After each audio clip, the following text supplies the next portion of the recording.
You're on mute. Unmute कीजिए sir. Hello. Yes sir. Yes sir. Please go ahead. I hope I'm audible.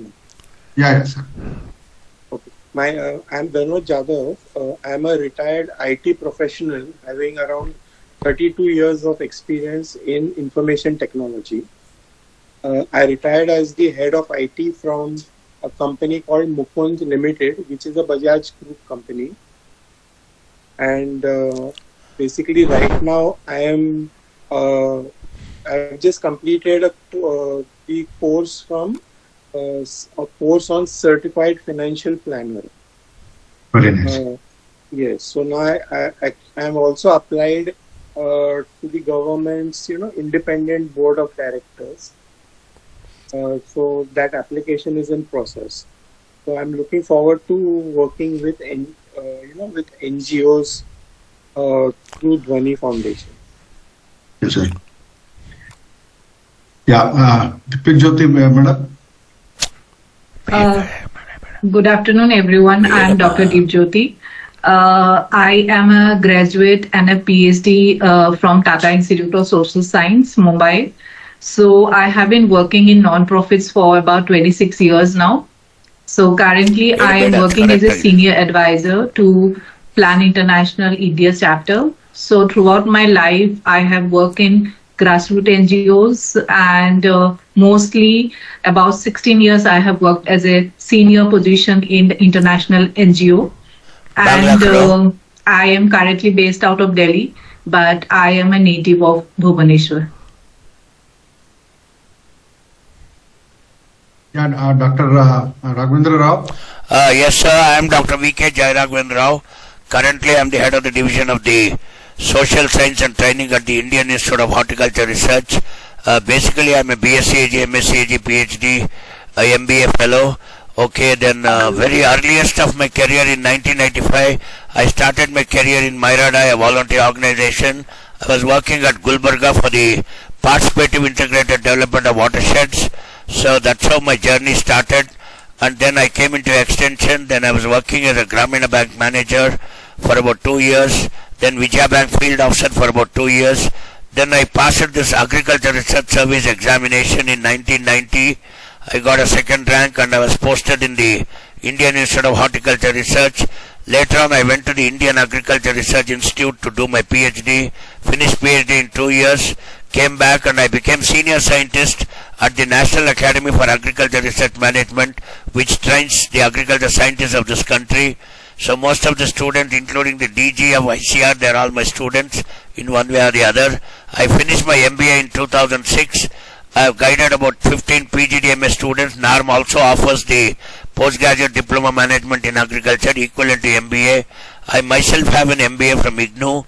Okay, then 2008 I became professor or principal scientist, and then I am the senior most principal scientist, due to retire in August. So this DHWANI Foundation really excited me, that how we can dedicate ourselves to the grassroots empowerment, syncing, linking and all those things. So more than anything else, the meaningful engagement to bring empowerment in the communities and communes interested me. That's all about me, sir. I'm married. I have one daughter. She's 22 years old. She's doing MS Psychology. My wife was a headmistress in a school. So together the entire family can work with this grassroots. Thank you very much, sir. Thanks a lot, sir. Mr. Jock Thomas. Yeah, good afternoon, everyone. I am basically an entrepreneur. I have a small boutique consulting firm. I am based in Whitefield, Bangalore. So I've been an entrepreneur for the last 12 years.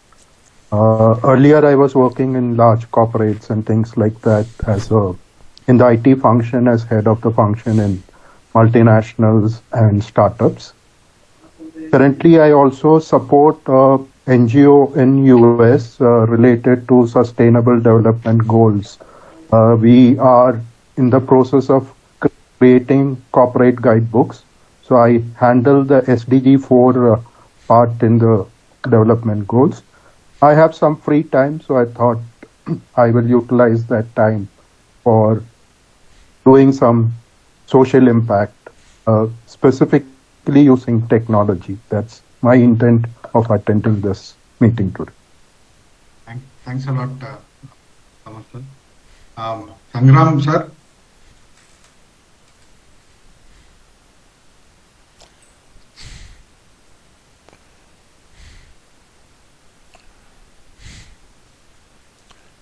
Hello. Can move to Mr. Suparna, madam. I think it got disconnected. Vijay.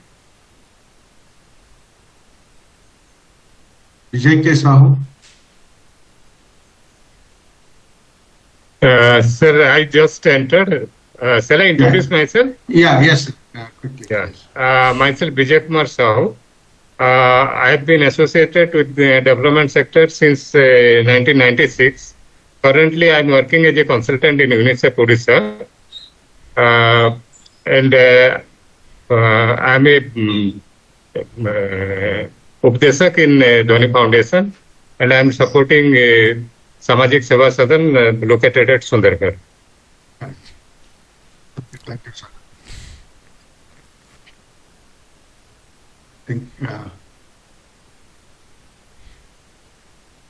Sangram sir, you are able to hear now?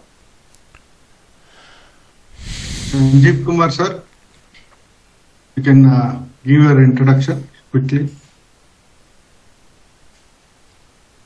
Good afternoon, sir. This is Sanjeev Kumar Naik. I'm working as a regional coordinator in CO Now Vision, which was previously known as the Odisha Millet Mission under the Department of Agriculture and Farmers Empowerment. Thank you. Thank you. Thank you, sir. Okay, so Ranjita, you can. Good evening, everyone. This is Ranjita. I'm basically from Bhubaneswar, Odisha. And I have been working with DHWANI Foundation in past 10 months, and I have placed as the manager of DHWANI, where we look at two things. One is looking at the governance point of the organization where we are working within October. And the second, we look for as independent advisor, looking for the independent advisors who can come to the social sector along with their expertise so that the social sector will have a sustainability. So, and I have been working in the social sector from past 13 years. So now, thank you so much. Harish, you just introduce yourself and then I will carry forward the session. So good evening all. So my name is Harish. I am based out of Bangalore, DHWANI office, which is situated in JP Nagar. I take care of this program called UPADESHAK program, which you will come to know in this session. So I have been with the DHWANI Foundation for past 2 years. And so I take care of this governance part of it and identifying an independent board member from the non-social sector and introduce you all to our NGO partners. So who are those NGO partners, we will get to know in this next few minutes. And that is what we have been doing from DHWANI organization. So prior to this, social sector is a new sector for me. Prior to this, I have been with various corporate sector like telecom, like Airtel, Tata Docomo, and also insurance segments like MetLife and those kind of companies. So let us get down to this program. So this will take about 45 minutes plus. So you can stop me anytime and ask questions if it's related to anything. So what we learn is the UPADESHAK, which is an independent board member program of DHWANI Foundation. So how next slide, Anjita. So what is that we cover in this this thing is how you can make a real impact in the social sector, but some of you are already in the social sector doing many things, and understand DHWANI Foundation and its mission to strengthen NGO, and learn about UPADESHAK program and how this journey of UPADESHAK aligns with your passion and skill. That's what we are going to discuss in next few minutes. Next this thing. So we'll see what is DHWANI Foundation. We are the Bangalore-based trust registered in 2006, by two entrepreneurs from IT industry. They are the pioneers in the first batch of IT development during 90s in this thing. So one of it is Mr. M.J. Arvind, and Mr. Rajiv Kuchal. So both of them, Mr. Rajiv Kuchal is the first batch in Infosys, and so is Mr. Arvind. So were the first batches in that IT segment. So they thought that the grassroots NGOs required some kind of a support. So instead of funding them one time, they said, let us do something which is completely different. So even though the organization started in 2006 till 2016-17, not much of the work which has happened. In 2016-2017, we coined a vision saying that to create a vibrant and credible social sector. So the moment if we say the NGOs and the social sector, many people will have that questionability on the credibility of the NGO social sector. And that is what we said, we will strengthen it and create more vibrant social sector. Our mission includes enhance the visibility and transparency of the social sector and make it more efficient, and with the use of technology, with the use of stringent processes, and have a quality of resource pool in the scenario. So how did we arrive at this vision statement is coming in the next slide. So what Mr. Arvind and Mr. Rajiv, what we did is to find out what is it required for the grassroots social sector. We went around and started asking various questions to donors, found the consultants, the governments, the academia, and also the NGO leaders.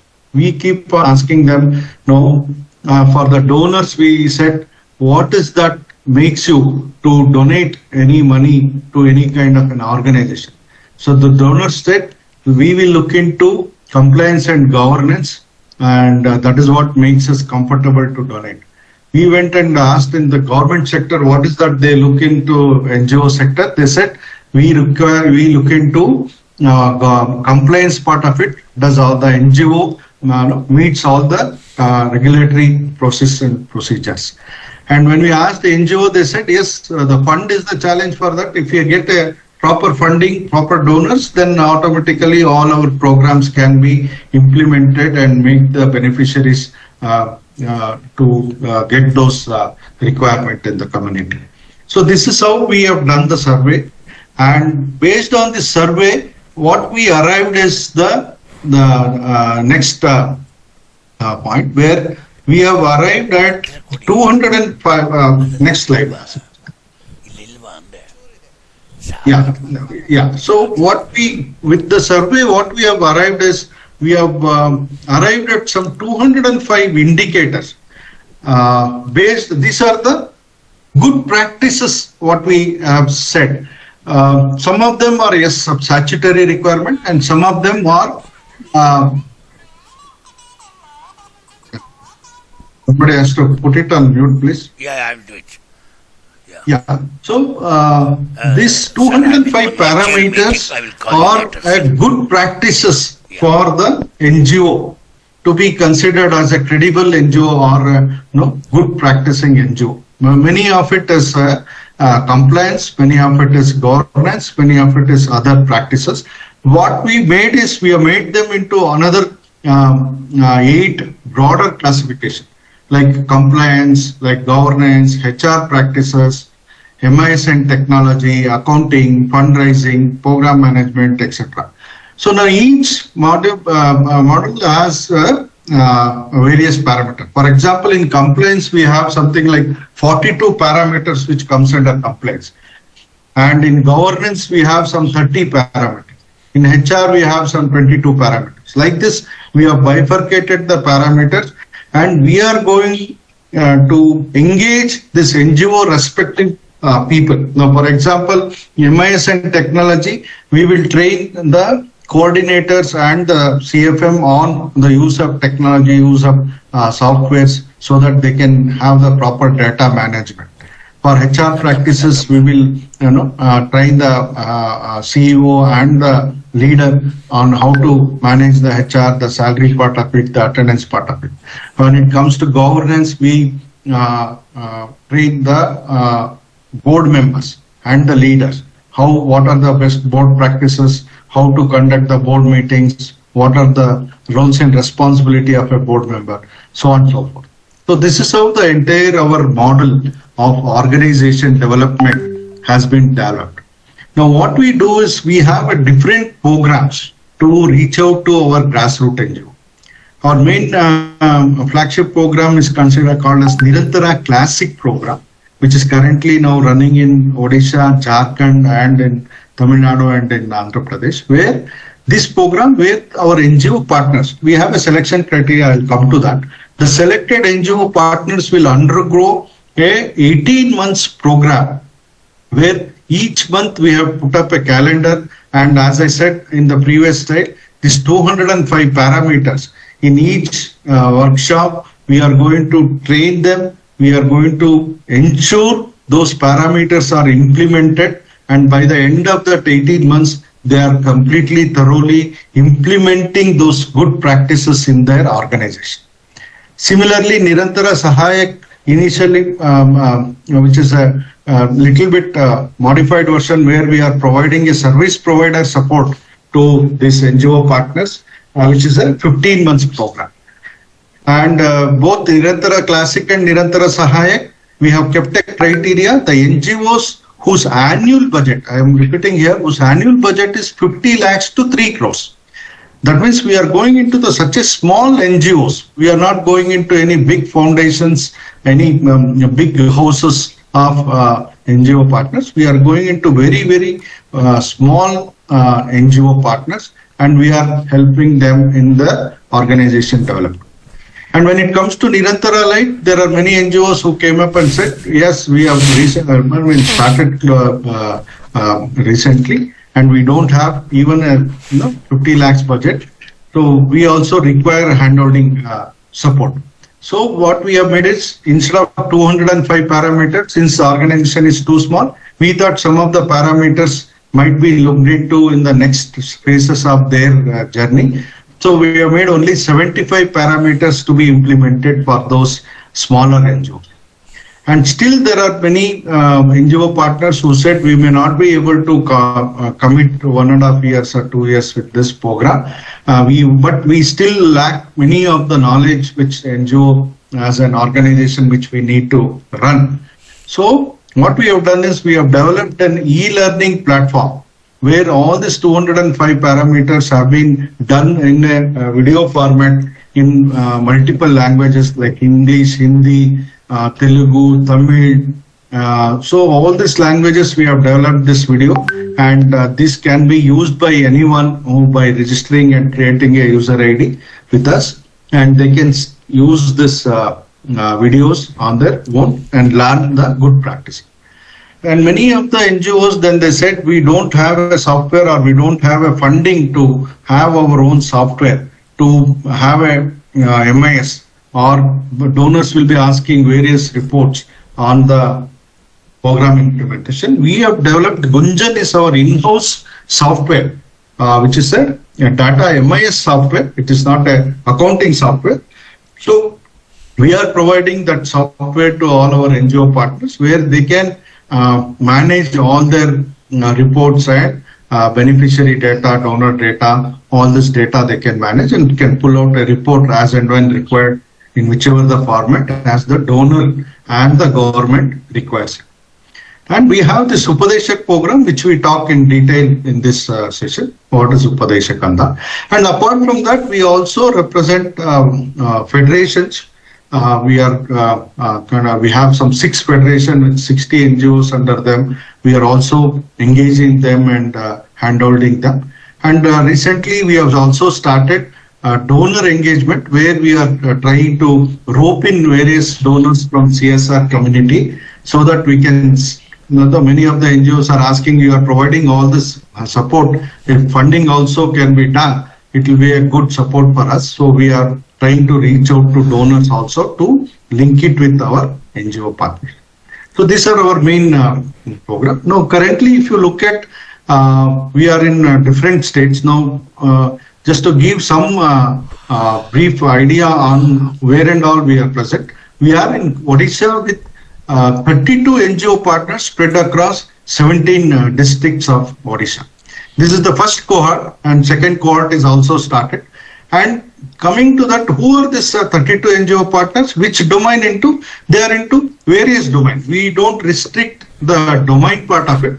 We only restrict on the criteria of the size of the NGO. So now if you look at Odisha, out of 32 partners, there are about 17 partners who are in environment, who are 23 partners who are in health. There are many NGOs who are doing multiple domains. Some of them are doing in women empowerment also, education also, environment also. That is why these numbers may not add up to 32, it is more than that, because many of them will do multiple domains. So this is the brief about Odisha sector. Similarly, in Jharkhand, we have again 32 NGO partners who are enrolled with us, spread across 15 districts, again with multiple domains. So all types of domains, these NGO sectors who are working with that. Then coming to Tamil Nadu, we have in Tamil Nadu, we have again 26 NGO partners, again spread across 15 districts of Tamil Nadu. 16 districts of Tamil Nadu. So they are also in various multiple domains. They are serving the community. And we are also present in Andhra Pradesh, where again 26 NGO partners spread across 9 districts of Andhra Pradesh, catering to different communities and domains of the organization. So this is in all these places we are there, and we are happy to say last month we have launched in Northeast also. Northeast also, we are about 30 NGO partners who have enrolled in Northeast, in Assam and Nagaland and those belt. So there also we have now spread our reach to organizations.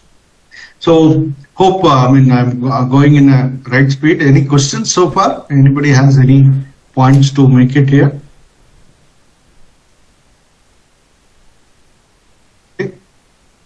Yeah.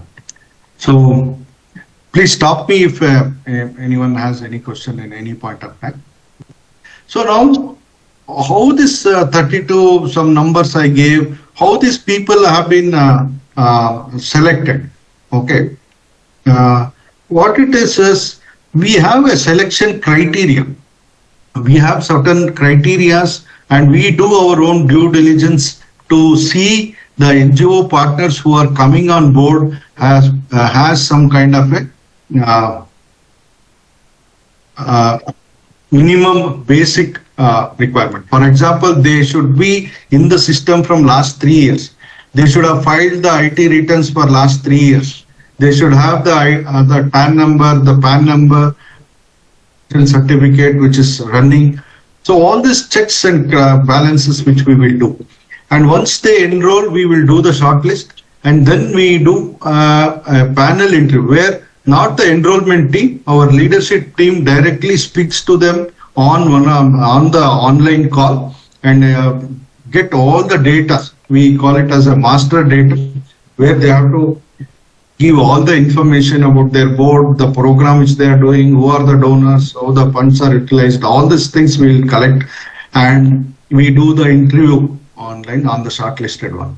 And after that, we call them to our office in either in Odisha or in Bhubaneswar or in Bangalore, wherever they are located, and we will take them through our entire calendar, entire program details, and ensure that they are having that kind of a strong inclination to join and get the training done.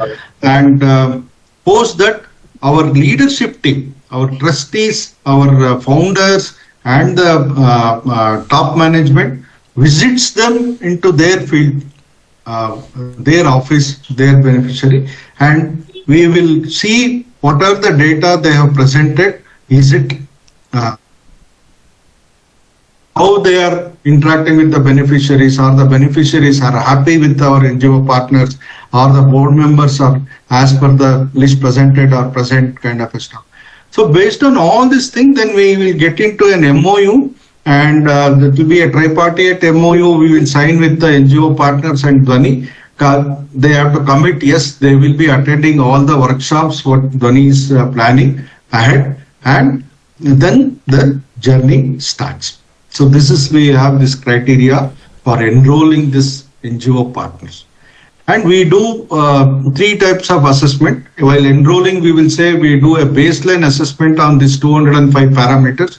And middle of the workshop, we will again do how the progress is making.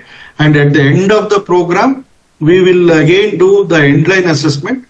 At the endline, they should move from whatever 20-30% during the beginning of the program.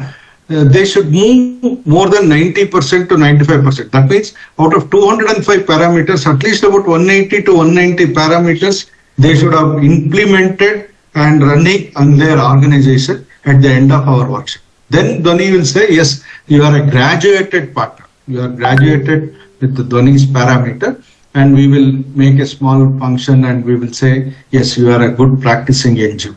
So this is how our entire program, which is called as Nirantara, either classic or Sahayak program, is spread across. Okay, so this is about DHWANI's organization development program, and we have various teams to support them. We have an enrollment team, we have a monitoring and evaluation team, we have a master trainer based out of each state, then implementation manager, service provider. All these teams, we are about 55 to 60 people spread across Odisha, Jharkhand, Tamil Nadu and Karnataka to support this program. So just to give some glimpse of how our NGO partners look like and what is their field activity, we have a small video from an Adarsha NGO partner who is based out in Odisha. You can play the video.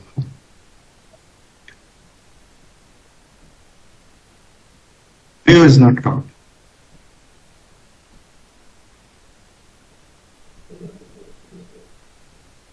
Video is not coming.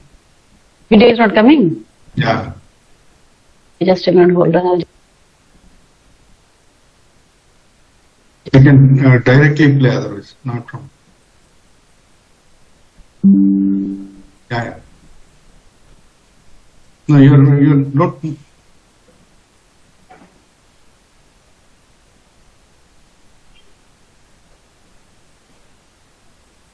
Can you say, Hadish?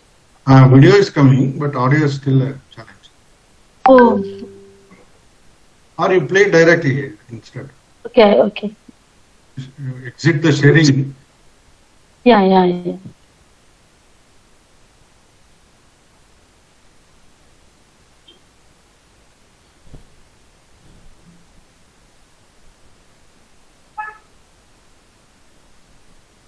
Meanwhile, if anybody has any questions, you can please ask. I have a question. Yeah, yes, please. So, since you have been saying that this DHWANI Foundation was started in Bangalore, why there is no NGOs in Karnataka so far? Good, very good question, sir. No, it is not that we don't have NGOs in Karnataka. We did initially in 2016, 2017, 2018, we did 3 batches in Karnataka and Tamil Nadu, 2 batches in Karnataka and 1 batches in Tamil Nadu.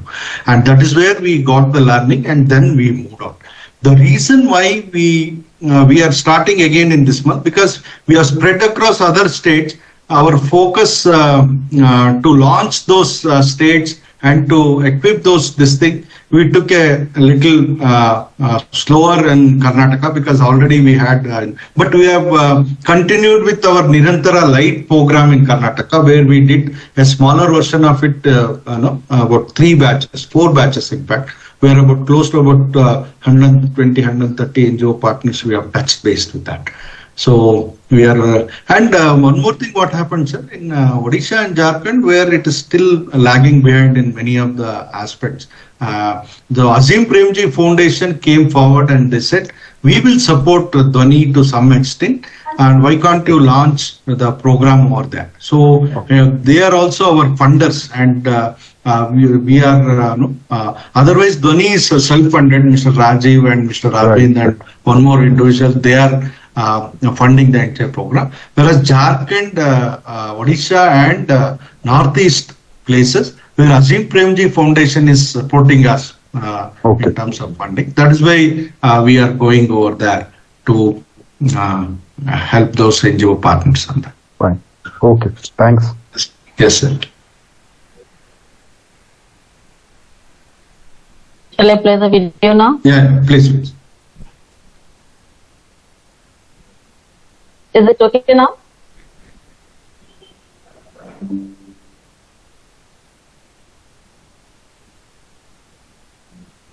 No.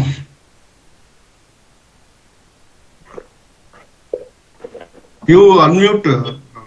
Yeah, what's the problem, Harish? No, audio is not coming. Let it go. Let it play now. You unmute and play. Yeah.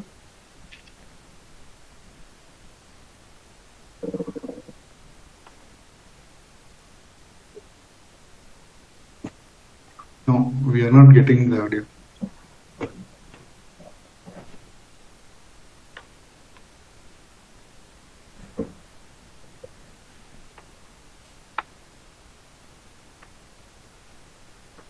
We are not getting the audio.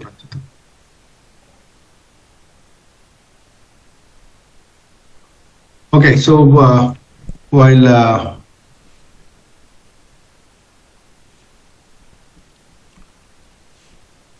audio is not coming, I can Ranjita, if you could speak about Adarsha a little few, that will be. Yeah, otherwise let the video go so that at least subtitle is there.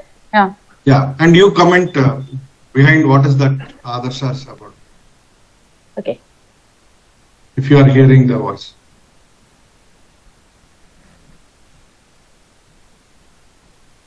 So Adarsha is a NGO based out of Odisha.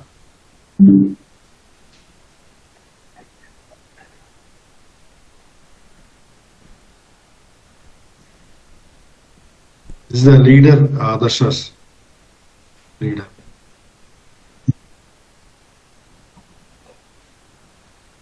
So the major beneficiary of Adarsha is the agriculture. They are doing a lot of watershed program in the rural places of those villages and helping the community onto that.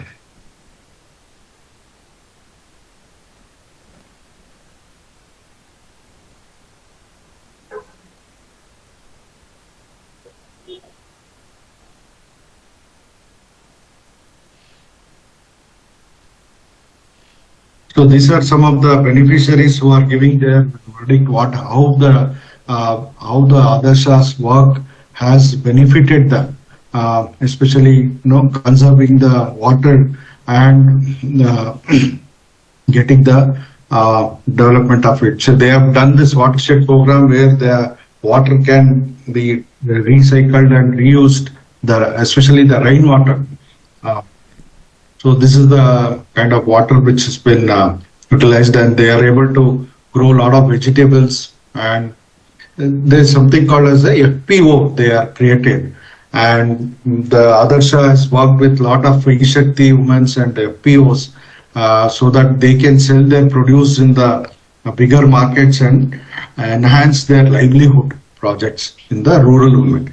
These are some of the beneficiaries. They are expressing their feedback and how their life enhanced by selling. See, they have started marketing this fertilizers and organic produces into the vaster product, and this is how they are able to sustain. So these are the organic fertilizers which they used to earlier do and consume it themselves. Now they started selling it into the external this thing. Yeah, DHWNI madam, you have something to. Since there is no audio to this video, so I wanted to understand. Yes, this video is about this organization. Yes. So, what is the kind of what is the link with this organization? Like, how have you supported?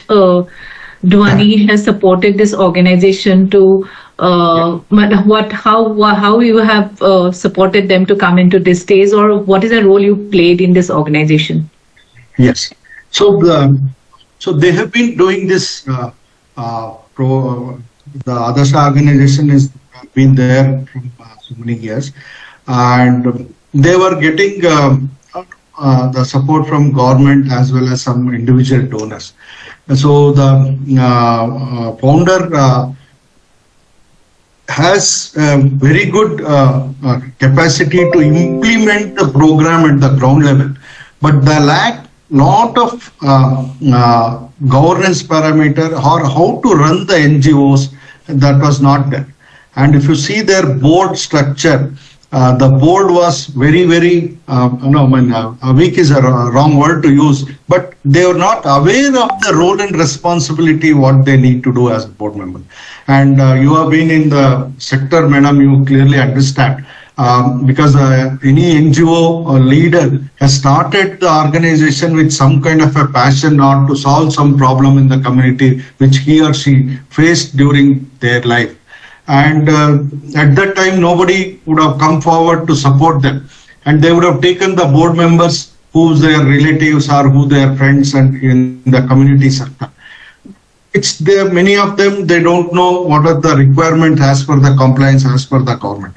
So DHWANI's main objective is to bring that awareness and bring entire system into the compliance part of it, governance part of it, how to use the technology, how to reach out to donors with the proposal writing, concept note writing, all these things which we have helped them. We have not given any funds to them. We are not a funding agency. We will not do any funds, but we ensure that they are capable to face the donors. They are capable to face the government agencies so that they can pitch their own strengths and get the benefit out of it. So this is how we have helped them out. So this video is created by DHWANI. They didn't have a video to project their success stories. So we are helping them to create the success stories and put, they don't even have a website. Now, for example, if you are sitting in Delhi, you would like to know who are the NGO partners who are doing a watershed program in Odisha. Probably you may not find one or two NGOs also because it is not available on your websites. So now we are helping them to create the websites for them. We are helping them to create that communication, this type of videos which we are doing. And as I said earlier, we are spread across 15 months program, we are engaging them. We are training the leaders on the aspects of it. We are training the board members on their role and responsibility. We are training the CEOs on their role and responsibility. And we are supporting two members with the salary. One is the CRM and one is the FRM. So these two people we are supporting with the salary, and so that they do certain fundraising activities which they can go and reach out to different donors. So how to fundraise? We are training that fundraising manager so that he or she can approach local community fundraising activity. It is not that they have to come to Bangalore or Delhi for fundraising. In community only they can raise a lot of funds reaching out to in their village or in their district or in their district headquarters. These kind of a capacity building activities DHWANI is doing.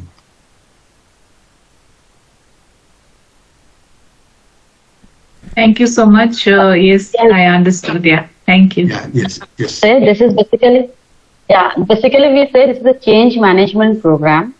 We say this is a change management program where the organization, what are the things to have a sustainability in the organization, we give them the capacity building training where the APF is giving, it's almost 15 lakhs per NGO, but we don't give that amount to that organization. That amount spends in, we provide them Tally, we provide them that software to manage their data, Gunjan, our software, And then we have a two human resource. One is a compliance and finance manager, and one is normally in grassroots level organization. If you see, there is no such a basic, a position called FRM. Whatever comes, we applied in government sector or whoever comes in. So we write the proposal and submit it to them. But here, extensively, we are providing a FRM to have who are the local donor. It's not about how much funding they are getting, but we see how much they are having a good rapport with the people, those who are around them, those who can help this organization, and the resources they are having. So there are 8 modules which we go through, and we help them to achieve the 20205 parameters. So this is especially a capacity building training. That's how DHWANI helps them to capacitate this organization in a sustainable way. And it takes almost 20 months. We give them for 18 months training, and then 10 months, that's the handholding support we provide them. And for example, if I say for example, they have their registration, but then when the registration has already been, that date has been passed, they don't know. So what we ask, if you have a registration, that valid registration number, we should have.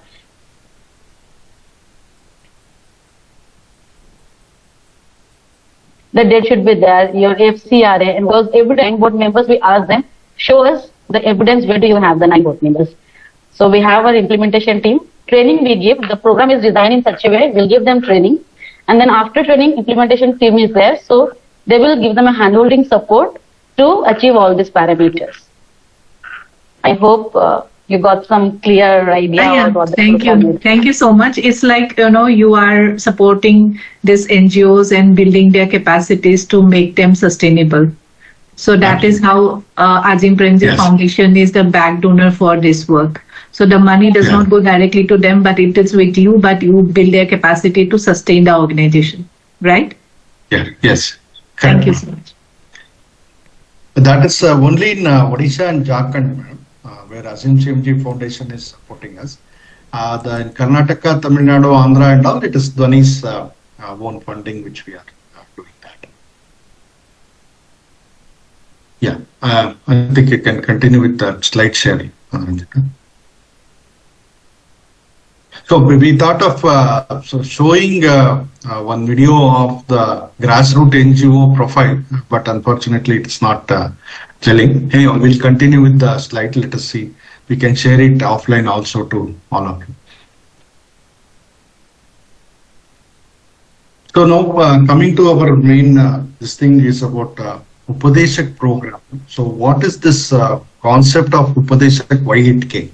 So as I was telling a few minutes back, this NGOs, the board members basically, they lack the clarity. So they have somehow started, because statutory said you need to have 3 board members, 7 board members as per the Trust and Society Act kind of a stuff.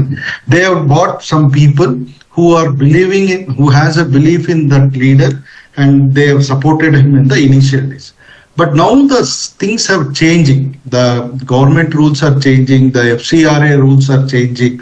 The donors ask is changing, saying that that kind of organization which CSR companies or even the individual donors, which they want to support any NGOs, there is a lot of questions being asked, a lot of due diligence being done, which was not so few years back, 10 years back, 15 years back kind of stuff. Because they used to somehow sustain, somehow they used to get the government project, some kind of a funding they used to get. Now, changing scenario which has come into the requirement of strengthening this NGO, that is why this 205 parameters which are coming.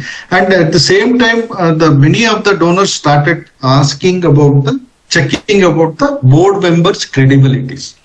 So that is why then we said, we asked the NGO partners saying that you please bring in one expertise in your board member. Okay. So most of the board, if we have done the analysis, most of the board members are either from a community or not so qualified, below matriculation, below PUC, below kind of stuff also are there. Just because they thought if they bring some female community leader or community this thing, the donor may get attracted. Some of the NGOs, they try to bring in that community members also into the board. But they were lacking in all this understanding of the compliances, the role and responsibility of a board member. Many of the NGOs, they don't even know how to do the board meetings kind of stuff. That is why when DHWANI said, you bring in the expertise, they said, sir, we don't have any capacity to bring in the expertise like all of you who are on this call. Those kind of people, how we can go and approach? Or do they listen to us, or do they we don't even have a capacity to reach out to the board members and enroll this board member. They said, why can't you help? Then DHWANI said, yes, we have a capacity to reach out to people like you who are to contribute to the social sector, and we will identify people who wants to contribute to the social sector but who have a vast expertise in the non-social sector. We want the people from non-social sector to get into the social sector so that the entire community gets the strength. So that is why this concept, we named it as UPADESHAK, as all you know, it's a Sanskrit word and also in Hindi, who is a mentor and one who can help it. So this is what the concept of bringing a independent board member to NGO which is arrived at. So that is why we are reaching out to all of you to come into the social sector and support the NGO. Yes, madam. Yes, Deepajyoti, madam. Yeah, I understood that this organization do not have reach, or that is why you are facilitating them to have an independent board member. So just a safeguarding question I'm asking, because nowadays, because of strict government Absolutely. regulations, everyone is not willing to be an independent board member of transparency. any Yeah. NGOs.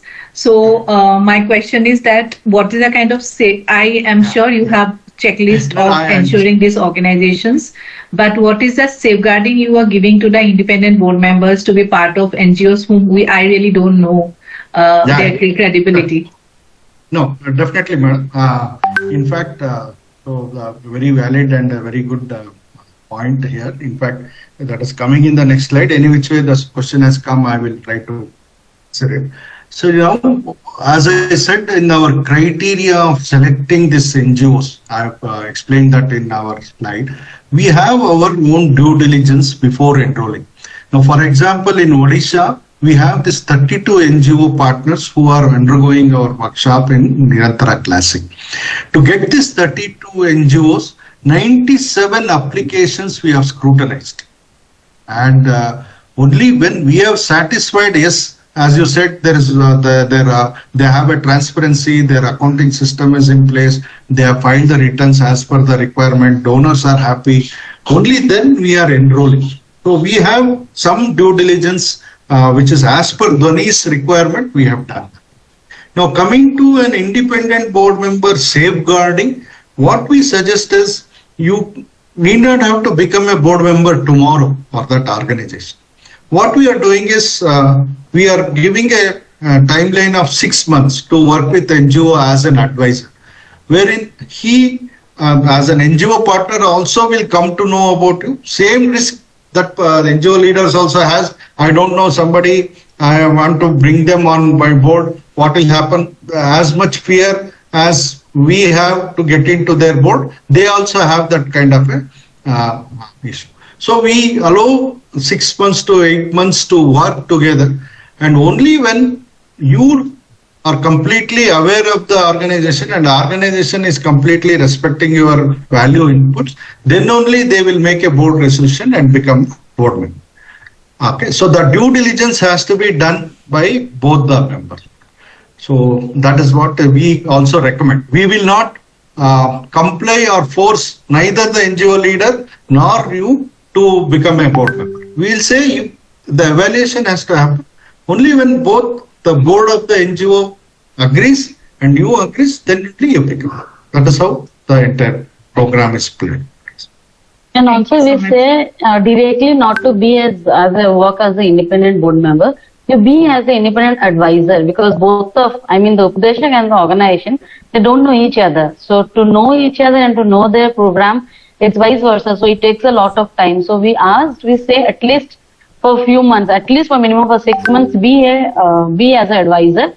If then you think like, yes, that due diligence is there, it's okay, and I would like to be a board member, that completely depends on you and the NGO.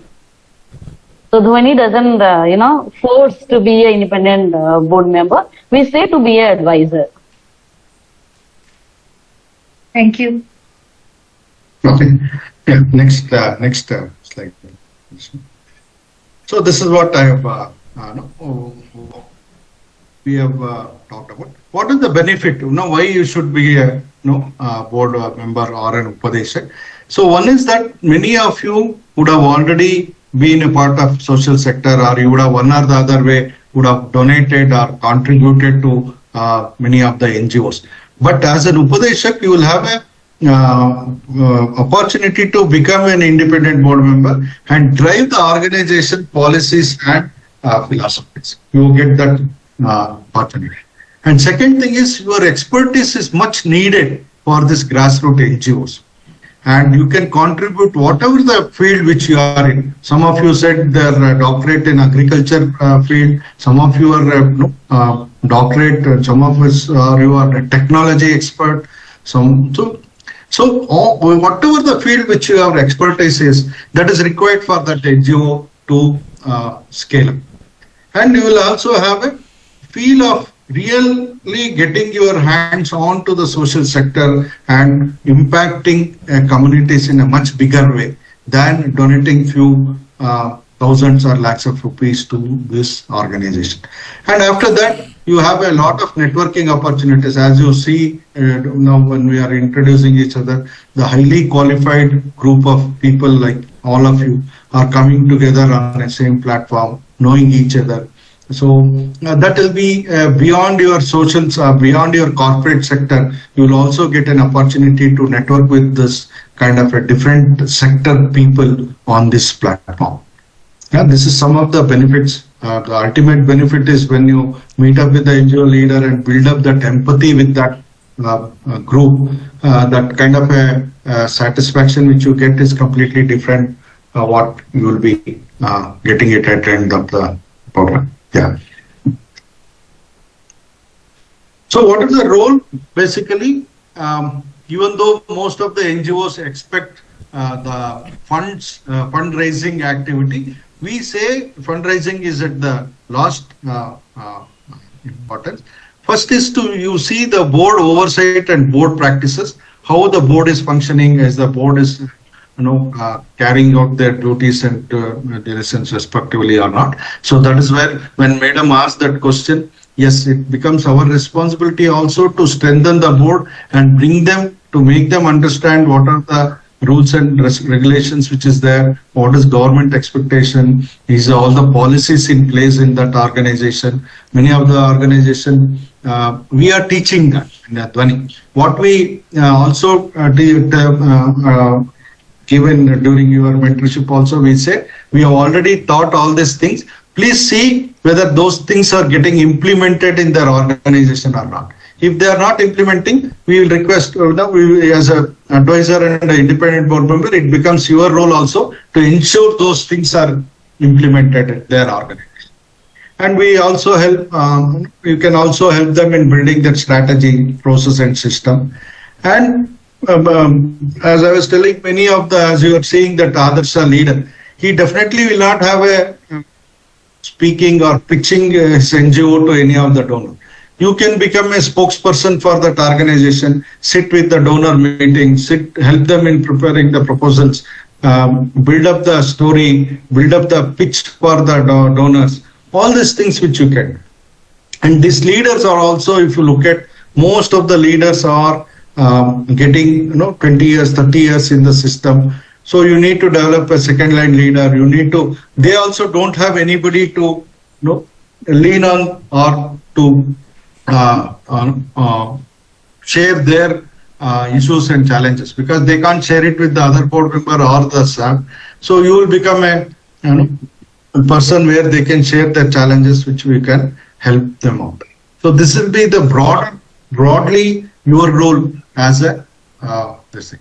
So we have what is the commitment expected is what we say is you have to do 12 days a year. I mean, roughly we have put it as 12 days a year. It is not that every month, one day you have to go. Sometimes you might spend 1 or 2 days continuously, or sometimes it is online, offline, all mixed together. How it is, what we recommend is you try to attend all the board meetings personally. They will be having 4 board meetings. If you try to attend at least 4 board meetings, at least 1 board meeting first initial days, if you attend, then you'll get to know how their board is, what are their board practices and kind of stuff. And whenever they are having a special days or special event, you can try to go. So that is what is one is. And once you become a board member, we are recommending 2 years you be there. After that, again, depending upon the situation, you can extend or get resigned at the end of 2 years. Initially, it will be for the period of 6 months, you will be as an advisor.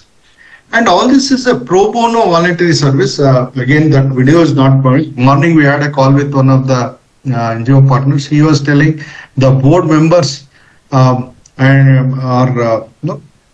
get all the board members and to motivate them. It is also this thing. And they are also, all the board members of NGOs are also not taking the salary. Not taking the salary means as per the statutory, they are not paid. Unlike a corporate board member, where they get a sitting fees, traveling reimbursement, every board meeting they are paid allowance. Those practices are there in the corporate. Whereas in NGO, they have a limitation of not spending more than 20% of their entire fund on the administrative costs, which includes rental, which includes salaries. So that will be going into the program implementation managers only. All the board members work pro bono. Hence, or the independent board member, as an independent board member, you are also, it is it is a pro bono. There will be no sitting fees or no traveling cost which will be paid on it. As I was indicating in the initial this thing only, DHWANI is self-funded. We are not taking any funds from outside except for Ajim Premji and internal funding. But we are still saying to formalize this program, you should also contribute something so that the entire program goes in a smoother manner. So this is the commitment in terms of time which is expected out of it. It is basically, it is a mutual. We are not insisting, every month you go and report back, write a 3 pages report, nothing like that. You sit with the leader, you come out with the suitable timing, which when you are free, when to visit, when to interact with them, when to do online meeting. It is absolutely your liberty, your convenient as well as the leader convenient. You can spare your time. But what we expect is you keep giving us the feedback and the things which you are interacting so that we know, yes, both of you are progressing in the way what DHWANI has laid out the 205 parameters, so that at the end of program, the NGOs are we can say, graduated NGOs, they have implemented all these parameters, and when we bring any donors through our donor engagement, they are competent enough to get the funding from those donors. Next slide. So what DHWANI supports is, we will do a lot of one-on-one consultation. We will also do that, Drishti portal, which we create an ID and online platform which you can learn. We will be having many of the online training where the eminent speaker from the industry comes and talks about governance, talks about the other aspects of it. We have an in-house trainer where we will take you through our models and governance parameters, how to work with NGO, what is the expectation of that. And we will also have one-day classroom session in respective states to take through the entire program. And also field visit when you are visiting the NGO, our DHWANI managers also try to be with you and take you through the entire sectorial visits. So lot of handholding which will happen. These are some of the photos. Yeah, continue. Next slide, Ranjita. So these are some of the sectorial visit photos. As you can see, the UPADESHAK and we were visiting some of the beneficiaries. We are interacting with the board members, where we have, the NGO leaders has taken us through beneficiaries, communities to see how the ground level impact is happening with this NGO partner. So these are the exposures which you are going to get when you are associated with any of the NGO partners. So journey so far, as I was talking, between 2019 to 2023, we have 125 our NGO partners, and we have given UPADESHAK 125. Many of them have become board members. Some of them remained as an advisor. Some of them dropped out also. So they said, no, we thought something which is, as an independent board member, I can sit in an AC room with coat, tie, suit, boot and all. Then I will be, the kind of stuff. Please, again repeating, it is not that kind of a thing. As I showed the photos, it will be a very, very grassroots. Some of the NGOs might work in a very small place, might have an office, may not have an office. They operate out of certain makeshift things. It is not a suit, boot, tie, culture independent board. This is, you have to have an empathy to the social sector, getting into the rurals, getting into the grassroots. That is where the entire challenges lies, and your expertise are required. So we have placed about 125 up to 23. Now the current year, 2024-25, the requirement was 160. But we have not completed Karnataka, we have not launched Andhra Pradesh. Recently we have launched, which is going on. So Odisha and Tamil Nadu and Jharkhand, out of 110 requirements.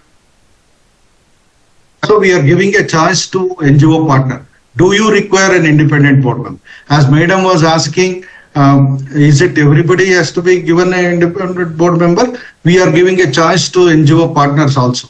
We are asking, no, already if your board is strong, if your board already somebody MBA sitting, somebody from Singapore return is sitting, and highly qualified people are sitting, we'll say why you require a separate independent board member. Your board is already strong. We will again evaluate. We will take the demand analysis. If there are 32 NGO, for example, in 32 NGO in Odisha, only 27 has asked for the independent. The balance 5, we said, yeah, they don't require. Yes, fair enough. They don't require. We will not comply. Again, DHWANI will not say this is not a part of our OD program where you, by default you have to observe somebody whom we are going to map. No, we are not doing like that. So this is how the journey is so far. So what the next step would be, if you are keen, yes, I would, what I am thinking and what my intention of getting into the social sector is matching with this program. So if you could share your inclination, we have something called as a matchmaking process. It's quite this thing. I just try to spend a couple of minutes on this. What we do is, now, for example, 32 NGOs are there in Odisha. And we will take out, and we will also would have asked in the format which you have submitted to us, your expertise and your preferred domain and preferred location. So first preferences, we will map it as per the location, second as per the domain, and third as per the leader's expectation, what it is. Some of the people, they say, no, I want Odia speaking. Some in South India, they'll say, no, if Tamil is Tamil speaking person, I require. Those kind of stuff. And travel, minimal travel distance. Like that, we will select those NGO partners profile and we will share it with you first. You can choose, yes, I am okay with this or this NGO to work with. Then we will share your profile to that NGO partner. Once he or she or their board member says, yes, we are ready to work with this UPADESHAK, then we will say, yeah, we both can be work together. So this matchmaking process will happen. Post that, we will assign you to that respective NGOs and the journey starts. So this is in a nutshell about UPADESHAK program. now it is open for questions. Any questions, any suggestions, what you feel about it, you can share your feedbacks, and then we can proceed into the next steps. Yeah. So it is open for questions now, please. I have a question. Yes, sir, please. At what stage are we in now? Are we at step number 3 or we have to start from step number 1? Yeah, You already filled it up is in the step number 1, sir. So you have filled up a form and we got to know about your profile and your intention, which location you are into, what is your expertise, and so on and so forth. Now, we are doing this orientation. Now, after that also, we will again ask you sharing one small 3-liner questionnaire. Yes, you have gone through this program. Does it fitting what you have imagined or assumed? Yes, this program is about. So some of you might say, yes, this is the program which I was inclining. Some of you may say, no, this is not what I felt. So that is why we will again take one more feedback from all of you. And once you say yes, then we will speak to you individually and say, yes, sir, no, this is what it is. And how do we go about it? We will do one-on-one interaction and take the next journey forward, sir. Okay, got it. Thank you. Yes, sir. So I Yes, have a question. Yes, Mr. Yeah. Thomas. So basically, what is the expected timelines for starting at the grassroots level? In the sense, sir, So I'm saying after all your internal processes are completed, when should the person who is onboarded has to meet the leaders of the NGOs?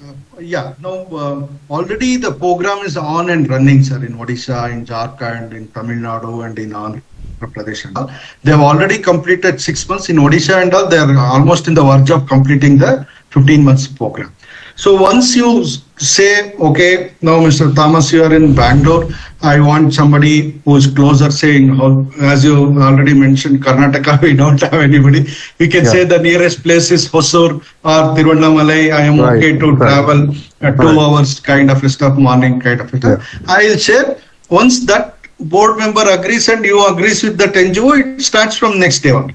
And it is your convenience. When you may say, no, I have 1 week engagement, I'm traveling back. So it is absolutely fine. You can start immediately. Yeah, but so you're saying if all these things goes, whether it can start next month, or is there a time limit? One more month, and we'll start in June? No. It can start. It can start as immediately as possible. So there is no waiting. It is depends on your convenience. Your convenience and NGO, because being in March, people may say, no, we are busy in year ending. We might start off in April. That is the only constraint which might come. Or you may say, no, I am traveling this week. I have a function at home. Something might come up. So that is the only delay. From DHWANI side, there is we can start from tomorrow also. We don't have any challenges. Yes, Jairaj sir had something to ask. Thank you very much for the opportunity, and I am very convenient. I worked all over India. I worked in Andhra Pradesh for 20 years. Then I am very conversant in Hindi, Tamil, Telugu and Kannada, and of course English. You can put me anywhere. Thank you very much. Thank you. No, sir, I'll speak to you separately, and as we have... No issue. Fine. I'll speak to you, sir. Thank you, sir. Yeah, Madhwaraj sir would have raised his hand. Sir, you're on mute, sir. You unmute yourself. And good evening, Harish sir. Please tell me, sir. Yeah, good evening, Ranjita. Sir, the first visit to the location or field, how it will take place, sir? Actually, we'll have a letter from you, or how it will be authenticated? Yeah. See, once, as I said, sir, once the matchmaking process happens, we will again come online with the NGO leader and you and us, and we will do that ice-breaking thing. So he will introduce about that organization, you will introduce about your expertise, and based on that, probably if they have a board meeting in recent time, we'll ask them to invite you for a board member. You can be a part of the board meeting on that. And they will issue an advisory offer letter to you. DHWANI will not issue. DHWANI will only send a welcome letter and a receipt for the contribution and our annual report. But because it is to be appointed by an NGO, so it is NGO has to issue an advisor letter to you, which you have to accept, and then they may say your advisory period starts from April 1st to June 31st. Some tenure they will put, and the journey starts with that. That's okay. Even if some of the NGOs, they say we will wait for the first visit to happen and then we will issue the letter, so on and so forth. It is agreed mutually between you and the NGO partner. There is no hard and fast rule. Only thing is why there might be some time delay means they have to minute it in the board minutes, saying that Mr. Madhavraj is going to be our advisor. Is all the other board members are okay with that, or yes? So that might be a only delay, which is a reason. But till that time, many of the Upadeshak have started working with the NGOs. They continue to value. And once the board member, the board meeting minutes have been captured, it becomes regular. That is a small formality, but it's okay. But the letter has to come from the NGO partners. Yes, sir. Clear, sir. Thank you, sir. Here can we have an introduction of two more people? They joined late. So the Damayanti madam is here. So ma'am, can you unmute yourself? And Philip Bagh is here. So just your name, what do you do, and you're from where you are from. So brief introduction about yourself. Okay.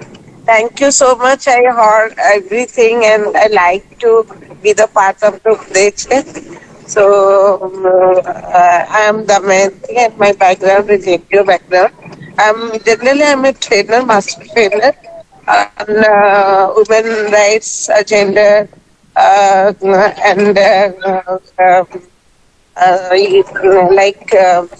team building and everything. And also simultaneously, I also can contribute, train you on participatory method, how they plan their organization's future and everything. I had also that type of expertise. That's all. And I am Puri Kakarpur. So I already saw my interest on SNDIT to Ranjita. We are on the process, right, Ranjita? Yeah. So thank you so much. Yeah, right. Thank you, ma'am, for joining. And Philip Bagh, can you unmute yourself and introduce, please? Hello, good evening to all. Yeah, good evening. Actually, I have background of social work, MSW.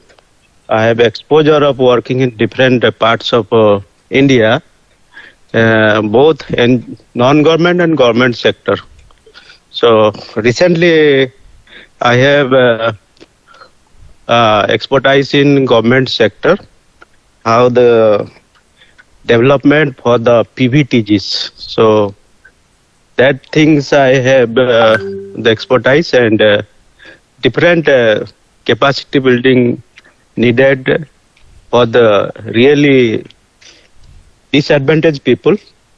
That's analysis I have done. I have done also baseline study, management information system also. I have expertise in documentation also. So I am happy to be part of the DHWANI. Let's see the year ahead or plan ahead. Yeah. I'll be happy to work with you. Thank you. So nice, sir. Thanks a lot. Thank you. Yeah.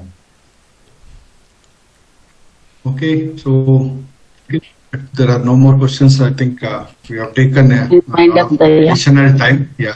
So thank you all for thank you, sharing Harish your and feedbacks. Ranjita, for organizing this meeting.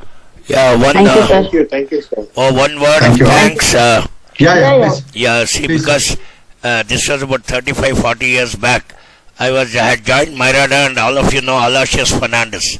So I was a young BSc AG boy who had not even done any masters or anything. So Aloysius Fernandez used to crack joke. He said one day this fellow will be a board of director in Myrada. So that thing has come true. Thanks a lot, sir. Thank you, sir. Thank you. We leave the meeting, sir. Okay. Yeah, thank you. Yeah, we'll leave the meeting. Thank you.